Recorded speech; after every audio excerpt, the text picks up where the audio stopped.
Okay, we're looking at second order ordinary differential equations, inhomogeneous. So minus 6 times the second derivative minus 4 times the first derivative plus 10y is equal to 5. So it's kind of like a homogeneous one, but instead of equal 0, it's equal to 5.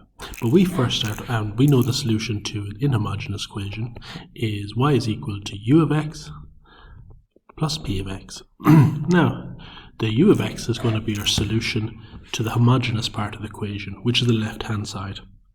So just taking our left-hand side, we get minus 6 times, we'll write it as a quadratic, minus 6k squared minus 4k plus 10 equals 0. And we solve that as if it's an homogeneous equation to find our u of x.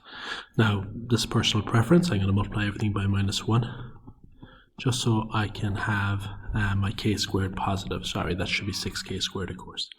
Right, now we want to go set about solving that homogeneous equation. So you can use minus b formula if you wish, or you can solve it by factorizing. I'm going to do a quick solution by factorizing, but don't worry yourself about that. If you need to use your minus b, please do.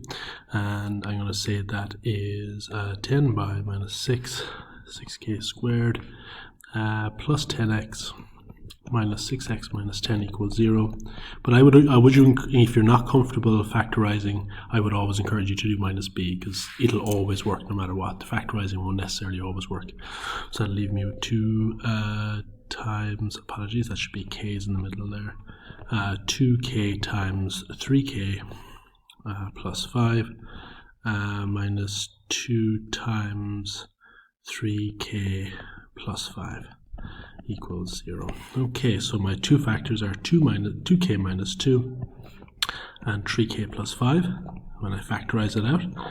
And if you went for your minus b formula, you're going to get to the same place. 3k equals minus 5. So k is equal to 1 and k is equal to minus 5 over 3.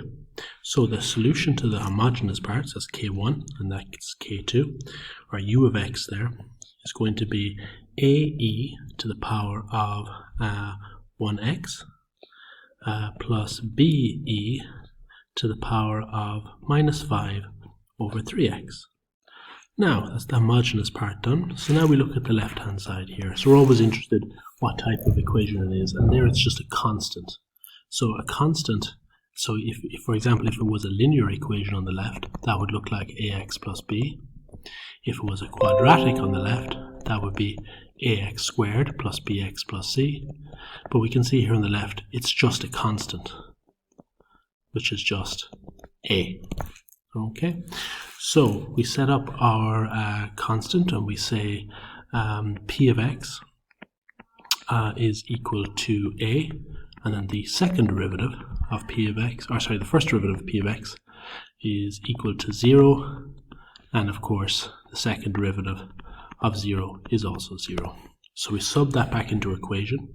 So instead of the second derivative, it would be minus 6 times 0, minus 4 times the first derivative, which again is 0, and plus 10 times the very first derivative, which is a, and that's equal to 5. Now obviously those are gone, so I'm left with 10a is equal to 5, a is equal to 5 over 10, a is equal to a half. Okay, so once I have what a is equal to a half, I'm ready for my solution for p of x. So p of x is a, so a is a half. So my p of x is equal to a half. So at the very end then, the solution to my equation, I put my u of x and my p of x together. So y is equal to u of x, which is ae to the power of x, plus be to the power of minus 5/3 x, plus 1/2.